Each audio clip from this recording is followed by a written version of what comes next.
body's not against you. Maybe the pain you're feeling is your body trying to tell you something. You know, your body's symptoms are not purely physical. They always have an emotional and energetic component as well.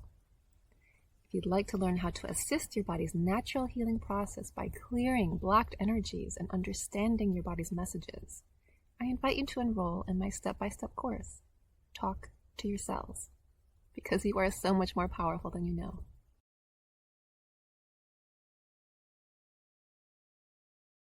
I used to say we need a lawyer in the family. Having Legal Shield is better. For less than $1 a day, you get access to vetted lawyers. Want to create your will? Call Legal Shield. Got personal contracts to review? Call Legal Shield. Do you need a vetted law firm to write a letter? Call Legal Shield. Warranty questions? Call Legal Shield. For less than $1 a day, it's a no-brainer. Shield yourself from costly legal expenses. Call Legal Shield today. Hi, I'm Valerie Holden, intuitive life coach. I work with successful professional women who, on the outside, look like they have it all together, but inside they feel lost or like a piece of them is missing, and they're searching for more joy, more meaning, more fulfillment in their life. They're searching for their purpose. If that sounds like you, go to my website, valerieholden.com, and schedule a call with me. Just click on one of the buttons on the front page. I look forward to talking with you.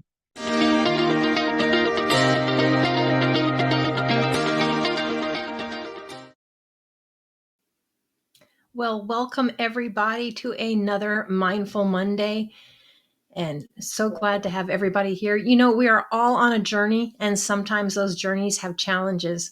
However, you do not have to face those challenges alone. At Mindful Mondays, we believe that we can do more together, and we're here to support you holistically and without judgment. So thank you for joining us today. Now, I hope you are ready to empower your inner boss, because today we have an incredible lady who spent over 20 years as a police officer and transitioned to an empowerment life coach. Valerie Holden is the founder of the St. George Hypnosis Center and the creator of the Bossy Woo coaching program, which is designed to help women gain clarity, ignite courage, and build confidence to live a life aligned with their soul's purpose. And Valerie is a seasoned energy healer and spiritual guide, blending practical wisdom with powerful intuitive insight to deep transformation. And so she is certified in transpersonal hypnotherapist, Reiki, sound healing, quantum healing hypnosis technique, EFT tapping, yoga, and chakra balancing. And that is just to name a few. All I can say is, wow, Valerie, I don't even know how you found all the time to do all of that, pack all of that in. But thank you for joining us, and welcome to Mindful Mondays. Thank you, Laura. I'm excited to be here. Yeah, I mean, that's just, to me, that's incredible. I know police officer, and thank you for doing that. It's tough being part of the front lines. You wind up having to see pretty much everybody on their worst day possible. So that's a lot to go through. And so I'm kind of curious if any of that had to do, what inspired you to make, because that's a significant shift to go from becoming a police officer to a life coach. So can you maybe share with us what inspired that change? Let's see, about the 3 or 4 years in. Well, first, I've always been interested in a lot of different things. Um, Health, even as a kid, health and all these different activities I would love. And some that weren't so normal, like ghost hunting. So more alternative things. I remember my mom, one of my presents was a game of ghost. You had these little ghost figures that lit up. You put them under light and it was like fluorescent. So that started young. So, but when I was about 3 years into my police career, it's a little stressful. So I started taking a yoga class at the gym, and I did it for exercise, but also a little bit of relaxation. My favorite part of it was Shavasana, which is the very last pose where we just lay there. And that sort of turned out almost like a spiritual connection for me. So that was a weekly thing. But the instructor was having a presentation at her office one day. It was, let's see, color therapy and Reiki. And so I'm going to go to that. I have no idea what Reiki is, but I was excited for color therapy because I thought it was like what color you paint your walls for different emotions. And when I went there, that's not what it was. It was more of the chakras and all the colors for the energy centers in us, which was interesting that still it was okay. But when the girl that was doing it asked for a volunteer for Reiki, I had had a kink in my neck for a while. And as a police officer driving around, and if you can't turn your head to look at your blind spot, that's not good. So I volunteered. And she put her hand on my neck. It warmed up. And almost immediately, I was able to turn my neck. The pain went away. The restriction went away. I was like, wow. So she was teaching a class. And so I ended up working with her and ended up becoming a Reiki master working with her. And the alternative healing was just very interesting for me. I actually started doing some Reiki. I kept my police job because I loved it, but I was doing this in addition. And so learning all the other things and just doing some self-improvement is when I started learning hypnosis and a lot of different things. But also, life coaching was interesting. But what happened is, even though I liked what I was doing, there was still something inside me that felt like I was missing something. And it really came out. So I had done some life coach training, and there was a woman who was a coach for business owners, women business owners, and I've been following her for a little while. And this was even before Zoom. So that's, you get on a phone call and listen to somebody on a teleconference at that time. How many years ago? 15 years ago. And she was going to be in Phoenix, and I happened to be living in Las Vegas at the time, so it wasn't too far, and I was excited. I'm going to go, I'm going to go visit her and watch her presentation. And I had just recently done my coaching training, and so I go, there's a networking session too. So I go, I'm going to go present myself as a health coach because I like health and I'm a coach now. So I made these little business cards to take with me. And before her presentation, when people were getting to know each other, I couldn't give out those cards. It just didn't feel right. And then during her presentation, I'm listening and she said, you have to do what comes from your heart. And I started crying while I was sitting there because I already realized before her presentation I wasn't a health coach, but I didn't know what I was. I wasn't sure what was in my heart. And she was promoting a 3-day in-person training. And after her presentation, I got to talk to her and said, I'd love to do your training, but I really don't know what I want to do or what I should be doing. And she told me about a book called The Passion Test. And so I left her function, went to the bookstore, got it, and read almost the whole thing that night in my hotel room. Got home the next day, I finished it. But the authors of The Passion Test, Janet and Chris Atwood, actually train people to teach what's in that book. And what it is, it's how to find your purpose, how to find the passion in your life and what you should be doing. What is it that you're made? Why are we here? What's our purpose? And so I got certified in that, and I realized that's what I really need to be doing is helping people find their purpose because I can't be the only one that had that feeling. And all the things that I've been learning, the the tapping, the hypnosis, the Reiki, that's all tools that I can just use. And so in my career, I knew I wanted to start a hypnosis business and coaching business when I finished my career. And my husband and I moved from Las Vegas to where we are now. And I started my business, but I was just doing hypnosis at the time. And with the quantum healing, part of it is connecting with the client's higher self. And they would give me a list of questions beforehand. And almost everybody that came for that session wanted to know what their purpose was. And the way that was designed at the time by the woman who created that, it was like a one-time session and that's all you needed. But I noticed somebody might find out during that session what they should be doing, realize what their purpose is, but then what? How do you create the path to get it? What happens when all of a sudden, if you know which direction to go, all of a sudden you hit blocks because once we know what we're supposed to be doing, it's like the universe, even though the universe gives us these things or the divine, it's programmed in us. Now it's like a test. Okay, you think you know what your purpose is. Let's see how committed you are. And all these blocks or all these obstacles get thrown in the way and or fears come up, which is, one of those obstacles. And so if somebody's just trying to do this on their own, a lot of times we just give up and don't do it. So I realized my clients need the support. they need the guidance of, let's create that path for you. And then when those blocks do come up, I'm here to help you to get over it, around it, through it, whatever you need to do.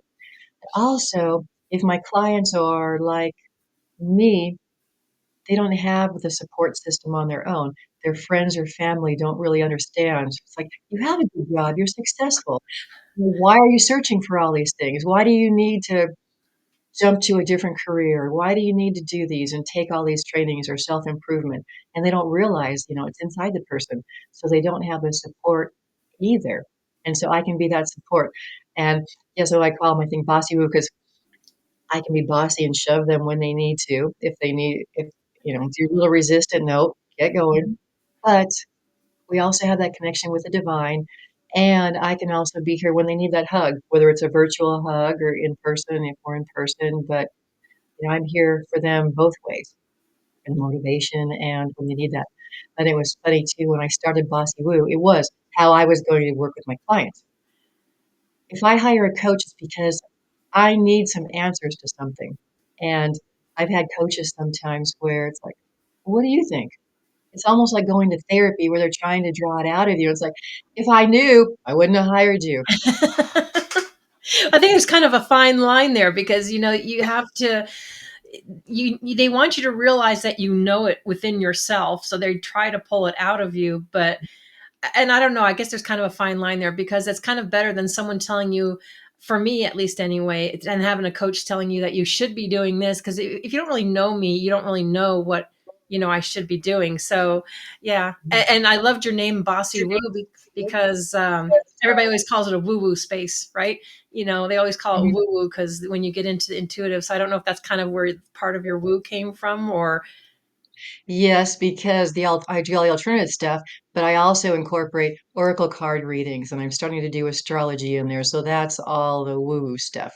And but now too, instead of me just being bossy woo, my clients get to be because they now are the boss of their own life, and they've got that spiritual connection, so they've got that woo part as well. And yeah, so it's fun. It's interesting. yeah, it definitely is. No, I love how you've put all that together, and you did it while you were in your other career.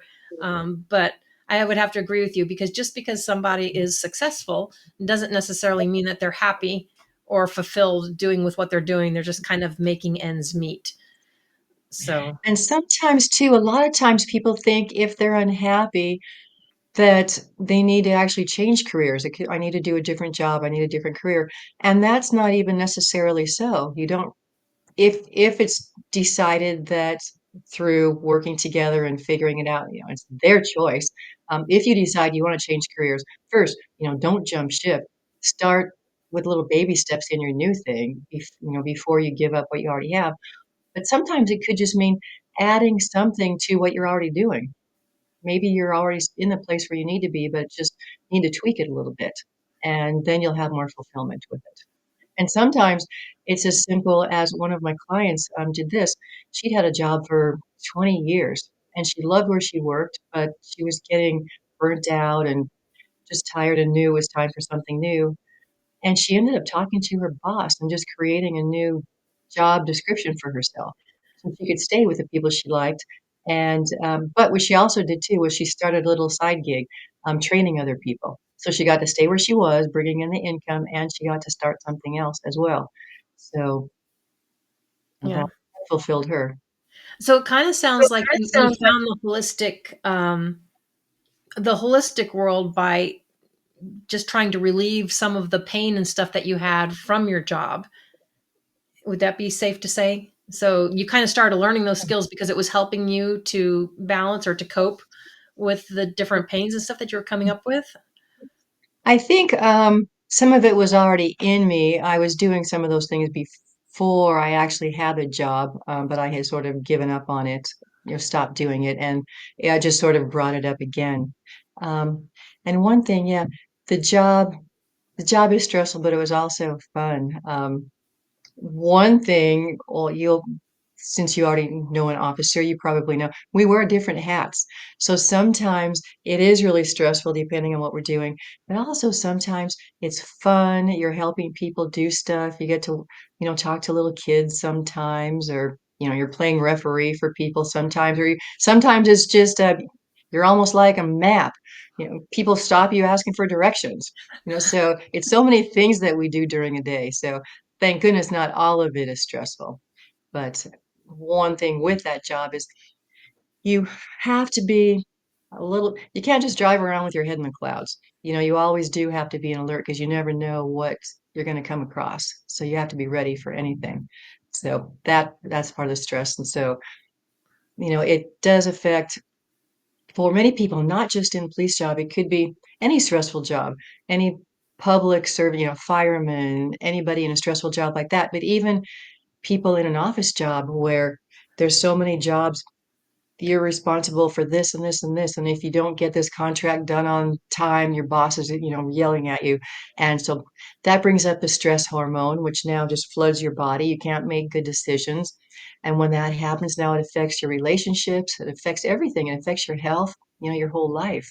And so I think by doing stress management things, which the yoga was, and now the breathing techniques and the different um, other exercises that I teach really helps with that, helps with our stuff. Yeah, Yeah, absolutely. absolutely. Do you think any of the skills and experiences that you gained during your 20 years in law enforcement have they influenced your approach as a life coach? I get to be bossy. You know, it's interesting too because some like as a normal person, when I'm just being my regular self, sometimes there's situations that, you know, intimidated might not be the right word, but it's interesting how the change of thoughts when you're doing something as an officer, I have the authority and I have the responsibility to take charge of a situation. That is my job. Um, but in personal life, that's not always necessarily true. Do I want to bulldoze through life? Not necessarily. People don't like you so much if so you have to back down sometimes. But when I'm working with clients, yeah, sometimes I do have to be the one that, like before, yes, I can tell them what to do. But the one thing with working with a client is we're doing exercises and we're doing a lot of things. We're figuring out what is the way that they get messages from the universe. What is it's their intuition. So what is the best way to receive that? So doing all these things and figuring out their personality and how things work, it's a choice that yes, I can give guidance, I can give suggestions, but I'm not really saying you should do this, this, this. Now, if it's something where I'm not a business coach per se, but I have a business and have gone through a lot of things. I've had a few businesses. So I can teach them, yes, you need a business license. Yes, you'd have insurance. Yes, you should do that. That is stuff that you really need to do for your business. But other things like how do you want to run it?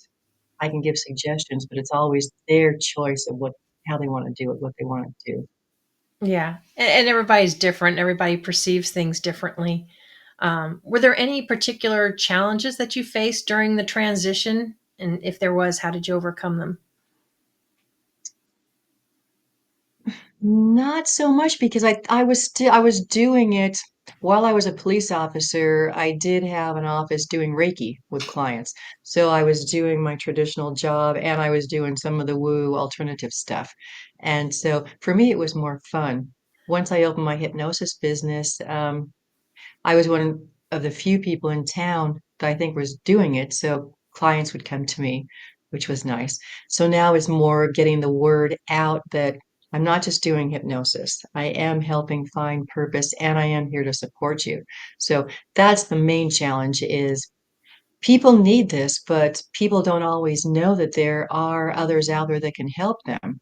And whether it's me or whether it's somebody else that helps people find their purpose, that they need to find somebody that can help them.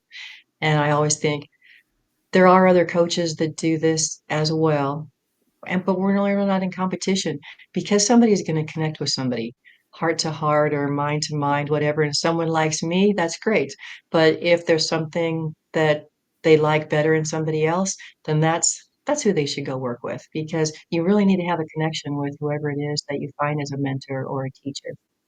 We're just all here, everybody. Yeah, 100%. Your Bossy Woo coaching program, now that's designed specifically for women, right? That's who I work with mainly, but I do have a few male clients too, which I love to Okay. recommend. Yeah. So what gaps So, did you see in traditional coaching that prompted you to create that program? well, mainly I created it because I was doing I was doing the passion test, but that was just a few sessions, maybe 6 sessions, 3 sessions, 6 sessions, and then we're done. And it was more like, let's figure out what your purpose is, and here's how to deal with some stress, which was great. But then as you're going further down the road, and again, so I was doing passion test, but then I was also doing those quantum healings, and that was just a one session. So I realized people need a longer term working together. Um, Usually about 3 months is the minimum. I'm finding now with my clients, within 3 months, now they're finally figuring it out, because we don't work on just one thing, like what is your purpose? Since it affects all areas of their life, it's like you've got your relationships, maybe your romantic relationships, your friends and family relationships, your career, your health. Do you have any fun? What does your spiritual life look like? So we look at how they're doing in all those areas and then start improving. And it could be someone might think, oh, I need the area, this is where I need improvement. But we might really find, no, you really should start here because this is where you're lacking the most. And so once we get that, now, now we've gotten everything better. And so now we can get down on that path and start moving forward more. And so about 3 months, we finally got everything sort of stabilized, and now it's the movement time, and that's going to be probably another 3 months. So I recommend 6 months. Some people like to stay longer. Some people do year-long programs, but depending, and some people, once they get clear on stuff, sometimes they can do things on their own. And if they can, we'll just do, maybe the 3 months, and I bless you and go do it, but I'm here if you need me. So, Nice. It yeah. sounds kind of like peeling back layers of an onion, right? Where someone might come to you thinking one thing, but then as you start working together, you discover other things that are maybe either blocking them or getting in the way. Mhm. That'd be fair to say. Exactly. Yeah. And so many times, it's like with hypnosis, everything is in your subconscious. And we don't realize that we do have these blocks until get to a certain situation. And it's like, I use this really simple example of maybe when you were 3 or 4 years old, you wanted some milk and there's a glass on the table. And so you reach up and grab it and it spills all over. And your mom yells at you, Laura, bad girl. And okay, so now you're an adult. It could be 20, 30, 40 years, who knows? It could be years and years later. And some milk spills. And as the adult, there's more milk in the refrigerator. It's no big deal. It can be cleaned up. But you have this overwhelming feeling that you're bad. And logically, that's not true. But all of a sudden, that memory that was in your subconscious from when you were 3 or 4 years old popped up. And that's what we need to deal with. Some of these things that get triggered when all of a sudden we're in a new situation. And when we start putting new ideas, whether I'm using hypnosis in a session or whether it's just affirmations that a client is saying, putting all those new things into their subconscious, we start changing all of that. And that gives them the courage to start stepping forward, because our subconscious doesn't know what's real and what we tell it. So when we start visualizing how we want things to be and we start saying, I am whatever, I am a successful accountant, I am a successful entrepreneur, I have my own successful business, I have clients that love me, all these things. That's what our subconscious is going to believe, and it's going to act in that way because it thinks we already are. And so, I am courageous. I am this. That's why we need to start telling ourselves all these things. And so I tell them the next time you have a negative thought, change it into something positive and write that down. That's going to be your new affirmation. So many, so many people. How about, people getting ready? Oh, I look fat, or I look this, or I look that. You know what? No, you're beautiful. You're healthy. You have a healthy, trim body. Start telling yourself that and let your subconscious start peeling that weight off because you're healthy. Let your actual physical body become a vision that your subconscious knows that it is. Yeah. Valerie, maybe you can address some of the misconceptions that people have about hypnosis. Because it's one of those areas that gets kind of a bad rap, I think, a lot compared to like from what you've seen in TV shows or movies. People are afraid, oh, they're going to make me do this, and that. Can you address that so that people know kind of more what hypnosis is really like? Yeah, the client is always in charge. They can actually come out of the it's called trance, the hypnotic trance, anytime they want to. Because if anything is said, a hypnotist can't make you do something that you wouldn't normally do on your own. So, like, tell you to rob a bank. If you're not going to go rob a bank, then they can't make you rob a bank. Um, we're not going to make you a If you're at a stage show, that is something completely different. People are up there because they want to be entertained and just if you ever watch a hypnosis show, you'll notice that the hypnotist will call some people up to the stage and then he'll do a couple little tests. Like, for example, he might have somebody, imagine a string tied on your wrist on a balloon is like pulling it your arm up and up and up and up. And he'll watch like who's got their arm all the way up, above their head and who's, barely moves off their lap. Well, the people that are like this is the people who are going to be chosen for the show because they are receiving the messages easier and better. They're easier to work with. And so for him, he's going to have a great show. And then everybody else, thank you, go back to your seat. So they're more suggestible. Um, but a if when you go to a hypnotherapist for stress management or to get over smoking or get over some fears, they're working with what's actually inside you. We're not going to make you do anything crazy. And the ideas that during a session, the way I work with my clients is do a full body relaxation with them to get them comfortable before we start.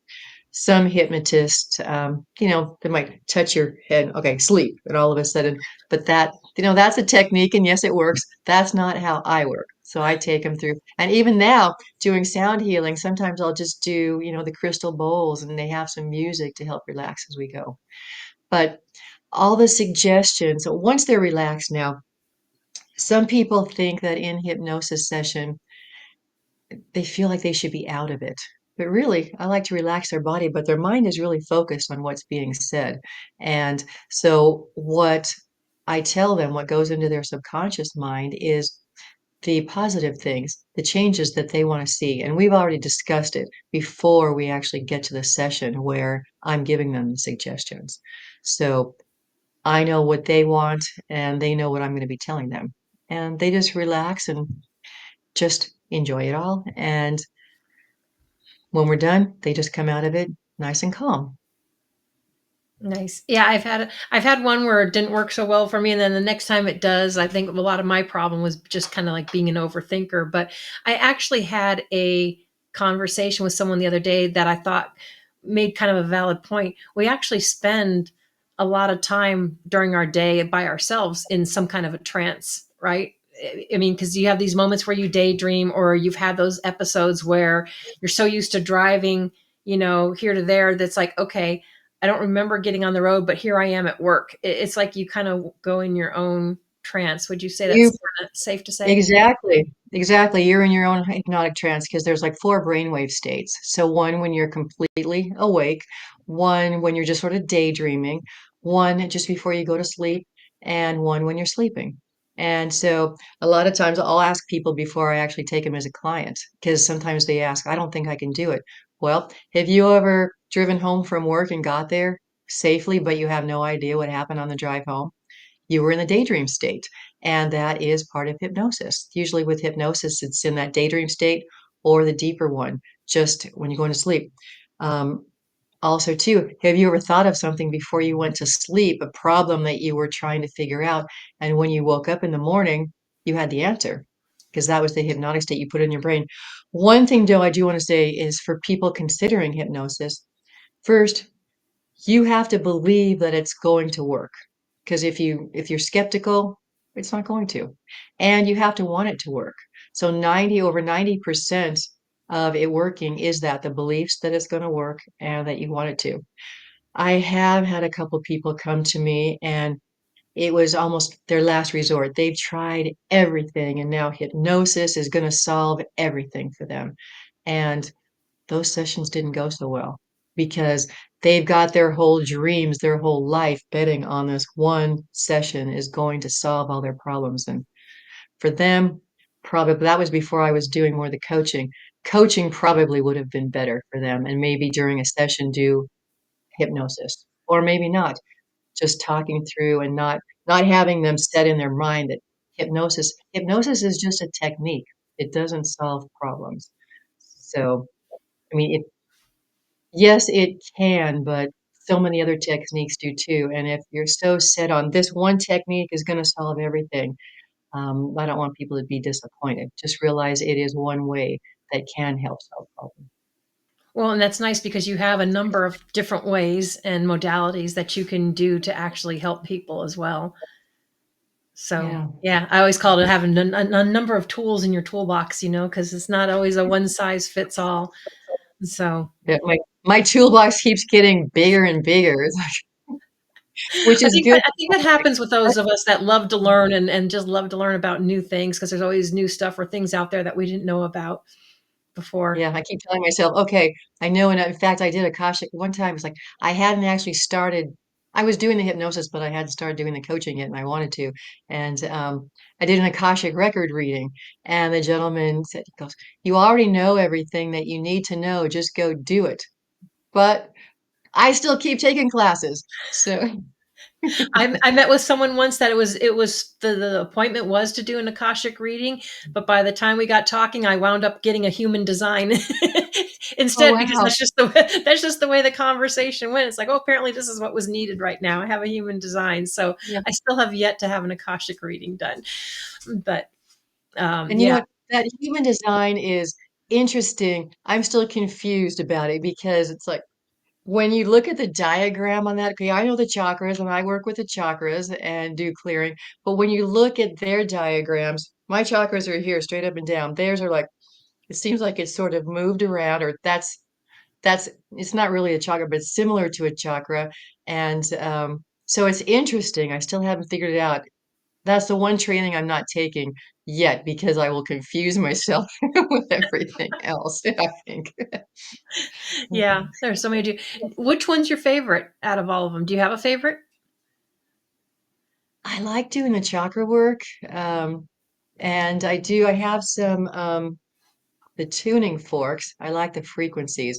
So I like doing the sound baths and I have done like clearing the chakras where a client is on a massage table and I just hold a pendulum over the different chakras and see which is blocked, and you can do that. Or even just during a sound bath because the different bowls are tuned to the different chakra frequencies. And it's interesting during doing a sound bath where sometimes to my ear it'll sound like the bowl is, off, but to the client, they don't notice it. And a lot of times it's like, what's going on inside yourself? Like I might have a whole room of people, and some people will hear it one way, and some people will hear it another way. I just was on Facebook in one of my groups, and someone who is a sound healer went to somebody else's class just so she could enjoy it. And her comments were she didn't really enjoy it because it didn't sound, of course, the person that was facilitating it did it differently than this person did. So maybe she was expecting something different, and so her thoughts could have affected her body, but it wasn't enjoyable. But everybody else who are sound healers was chiming in just exactly right. There was something in you probably that you needed to hear it. How do you not know that somebody else in that room, they probably needed it. So, everybody gets out of it whatever they need at the time. And so it was interesting. But when I did one of my, for about 6 months, I went to a local gym, I did a healing circle. And so we would do a meditation where while everybody was just relaxing, I'd go and put, some lavender oil on their forehead and they could just relax, or I'd do some Reiki on them. But one time I did bring my tuning forks, and one set that I have is tuned to different parts of the body. So liver, spine, bone, muscles, whatever people need. And so while everybody was relaxing, one person at a time got to come to the front of the room. It's like, which one do you want me to do on you? And so that was so fun. It's like everybody got something out of that. And I have fun doing it too, doing that stuff. So So do you do a lot of them locally, or do you also do them online? the sound baths I was doing locally, I'm going to start doing some online, but I can't do them on Zoom. Facebook Live, I figured I can do that. Somehow Zoom has a setting on there where the background noise doesn't go through, and you're supposed to be able to set it, but I haven't been able to figure it out. But once a week, a group that I'm in, Fridays at noon my time, somebody plays a sound bath for half an hour. I tell everybody, don't bother me Friday at noon. That's my meditation. I lay on my PEM mat that has the crystals in it for the different chakras. And for half an hour, I just lay there and listen to it on Facebook Live. And it's like, oh. And if I miss it, it's like, oh no, I have to do it this weekend. I, So, I can help you with that. We'll talk offline. I can help you with that. What you're trying to find there. oh, thank you. Yeah. Thank you. So maybe you can tell me, in your experience, though, what are some of the common barriers that women face when they're trying to align their lives with their soul's purpose? So many times, we just don't think we could do it. We get that fear or that anxiety, or it's not for me, or like even myself before, it's like, oh, it was sort of funny. My mom, when we were growing up, it's like, oh, so and so said you're very nice, or this or that, and it was only just recently I told myself I have to stop thinking that, because it's like, well, that's nice, but it's like, I'm not special. I'm just a normal person. I'm not whatever. And it's like, but really, yes, I am. Because here I'm promoting myself this, and if I'm not special, then why would anybody want to come work with me? I do have all these special skills that are needed, and I want to share them with people. And that was my mindset that, yeah, I am special and I have these things to share. And when I put that out there, now my energy is going to change and it's going to get to the people that need it. And if we think small, which is what I was doing, we're going to stay small. And we're not going to be the leaders or the service providers or whatever it is that we need to be to fulfill the reason that we're here.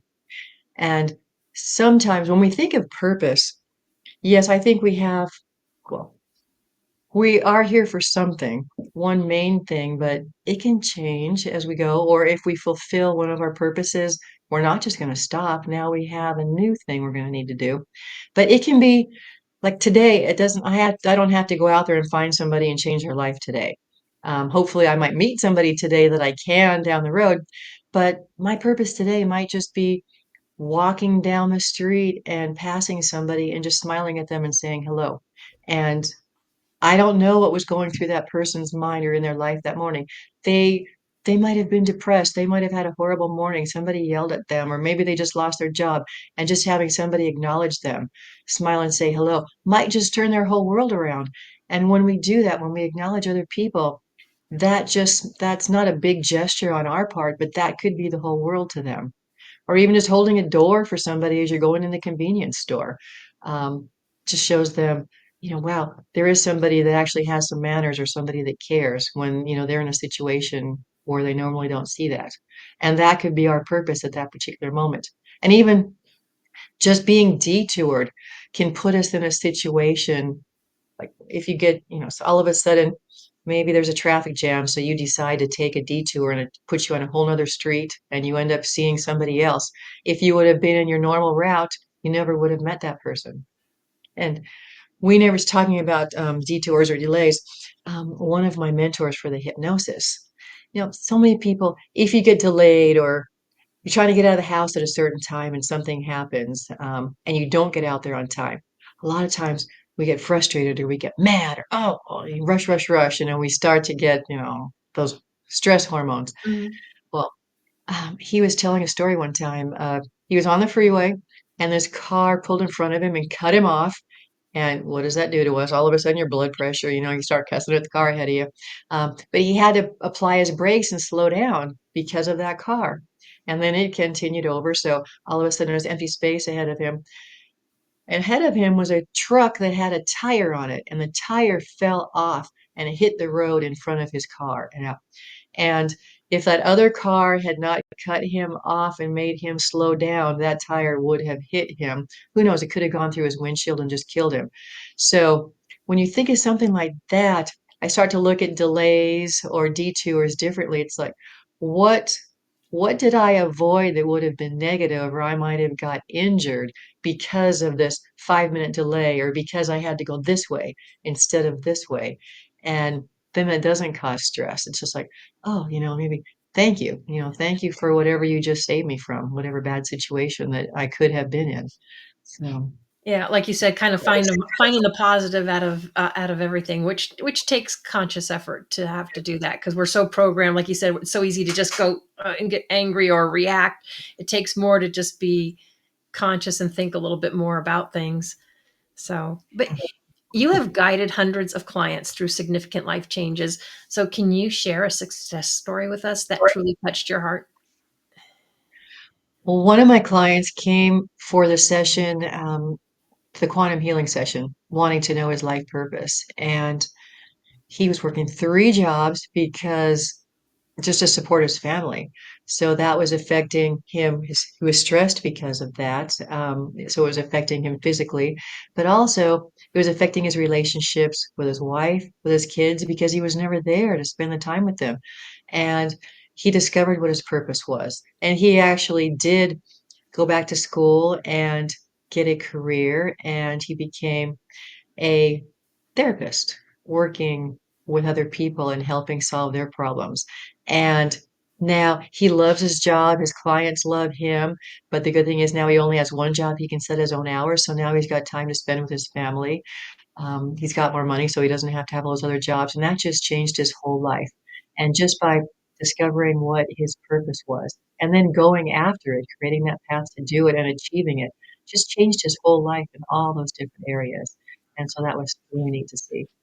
Yeah, I bet. I always love seeing people when they're doing what they're truly meant to do or in their purpose. Cause I always tell people you can tell because they light up. They're excited about what they're doing.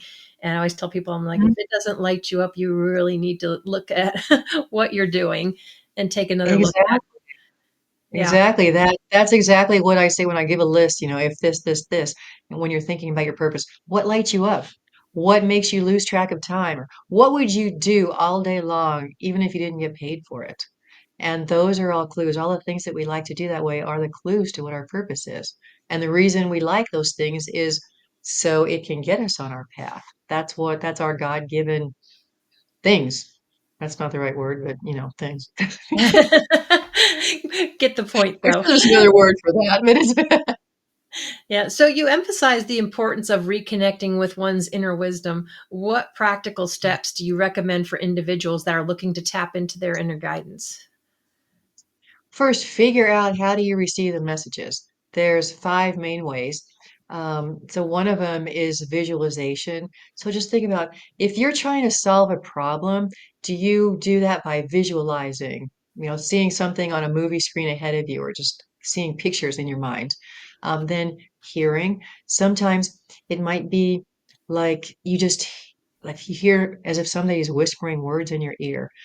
So if you have a finely tuned ear to music, then that could be a way to do it. Sometimes ideas might just pop into your head. You have no idea where they came from, but it's just there. I've had that happen before. I've had words come out of my mouth during a session with a client. I have no idea where they came from, but it was a perfect answer at that time. And so that was my God-given guidance right there. Sometimes, again, you just know without knowing how you just do. And then, in dreaming too. Sometimes you might just dream. So dreams are interesting too, because we go through that hypnotic state before we do that. So that's why if there's a problem that you're trying to figure out, even if what's my purpose, think about it and let your brain figure it out while you're sleeping.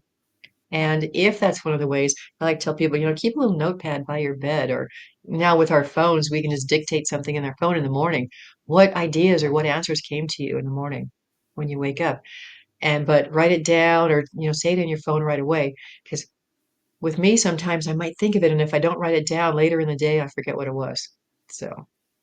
Yeah, sometimes I do that too, and then other times I look at it, it's like, okay, obviously it wasn't that important. And if it was, it'll pop back up, right? Exactly. And that's one thing too. And that's what I learned from my first hypnosis mentor.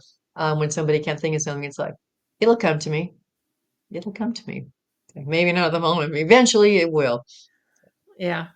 So you also been an author of a couple of, or author of some best-selling books. So do you believe storytelling contributes to the healing and the personal transformation? I think so because so many times, well, we all go through different things in our lives, and when we're able to share a story, when we're able to share our experiences, other people have been through the same thing. And when they see what someone else has been through by reading about it in a book, hearing about it when somebody's giving a presentation, that can relate with them, and that can a lot of times give them encouragement that they can do something too. The first book I had a chapter in was about how I got to where I am now. And so I wrote a lot about what we talked about earlier, how I was searching and, going and seeing that presentation and all that stuff. And so it's like, I really don't know what I'm doing.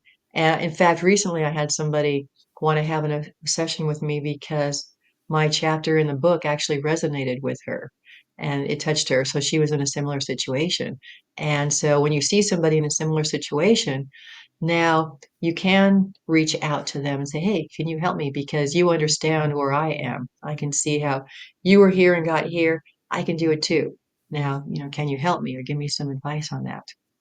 And the other book is more of an incident that happened to me when I was in college, towards the end of college career. And so I wrote that. It got really emotional as I was writing it too. I don't know that I want to go into it right now, Sure. but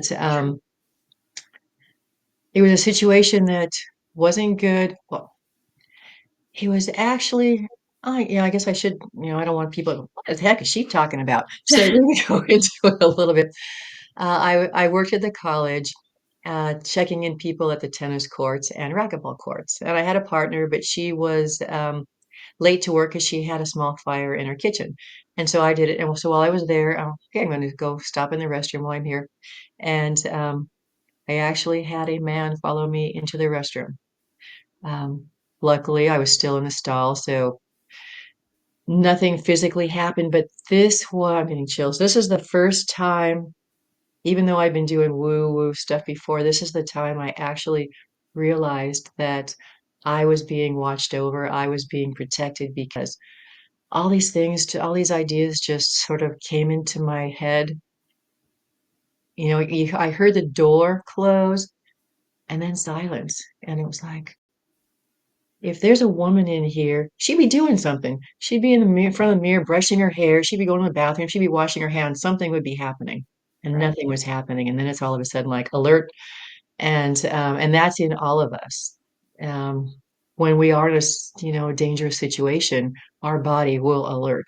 And then I could see him through the crack in the door. He was standing outside my stall, but it was like every time slowed down, and I was giving these messages. All of a sudden, I remember this magazine article. Glamour magazine, when I was a teenager years ago, had an article. Sometimes if, somebody is robbing, somebody is attacking is not the right word, because if they're attacking you, they're attacking you. But if somebody is coming after you, maybe sometimes they just want to steal your money. They don't necessarily want to hurt you. And so that came to my mind. It's like, and I had the money from from checking in the people at the racquetball courts. So I said, well, if I give you this money, will you leave? And he said, yes. So, and I won't say what he told me before that. Um, so I threw the money over the door, and the cup that I had, it was sort of like this thing, and it had a thing where it came off, and we would Uh-huh. keep the money in the bottom, the change and the coins in the bottom, and then the dollar bills in the top. So I threw the dollar bills, and he could hear the quarters jingling, and he goes, "Where's the rest of it?" And so I took the quarters over out and threw them over the door, and it was sort of pathetic. I was actually sort of laughing inside because here's this guy scrambling around on the floor, picking up quarters. How pathetic is that?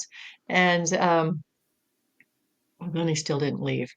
But what I was thinking even before that, it was like, if I was calm and I thought, if this is my time to go, I'm sad because I never got married. I never had kids. I was sort of a little sad about that, but if it's my time, then it's my time.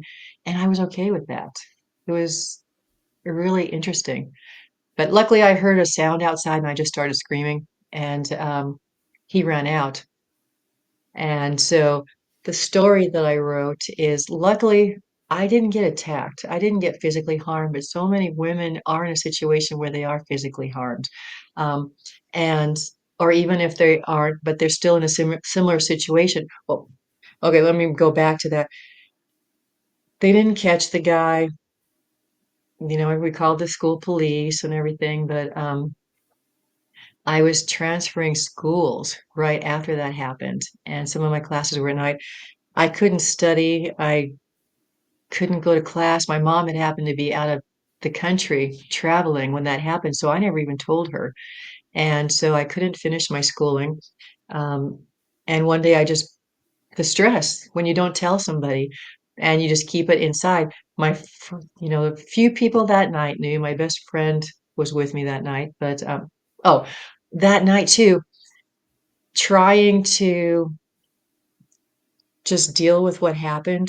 I figure I have it all together. It doesn't bother me. But I went to a fraternity party that night. I don't drink because I'm the one that always drives. And that night I had like 2 or 3 beers, and it did not affect me. I was trying to forget about what happened, and I guess my system was just so revved up that night that 3 beers probably I should have been passed out. And it right now, if I have like a sip of champagne, it goes to my head. So, but that was so weird. I remember noticing I don't feel anything Yeah. with this. Valerie, you But- said that story is in one of your books. We got about 2 minutes left, so I didn't. It's, what book is that story in? If people wanted It to. is, so that is in um, Whispers of the Soul. So for the first book is The Call Within, and it's about finding purpose and sparking transformation. And there's about 30 of us or 50 of us in that one. And then Whispers of the Soul again is chapters of people, and it's stories of resilience, awakening, and the power of healing from within. So if anybody, either book, there's a lot of stories, not just mine, other people that have been through similar situations that you might be going through, and you know read those stories, get some encouragement from those, and reach out to the people that are in that book if it touches you and you think that they can help you, Yeah. whether it's me or anybody else. You have such incredible knowledge and experiences, and I know we could go on forever, but we are down to our last 2 minutes. What would you like to leave the audience with today? Whatever's in your heart, first figure out what's in your heart and then go do it. That's what you were put here for. I think we were put here to serve other people, and whatever we're feeling can help us, can help other people. And just connect with other people. And if you're hurting, find somebody that can help you. You don't have to do this alone. We're here. We can help you figure out what's the next step in your life and get you on that path so you can fulfill your purpose and live what you're supposed to be living. Yeah. So, Valerie, I want to thank you so much for joining us and sharing all of that with everybody. And anybody who is looking to connect and find their inner boss, find their inner strengths and stuff and your soul purpose, definitely reach out to Valerie. You can see she's a wealth of knowledge. She has a lot of tools in her tool belt. She's got different ways to help you. So definitely reach out to her. So thank you everybody for joining us and have a wonderful week. We will see you next time on Mindful Mondays. Have a good one. Bye bye.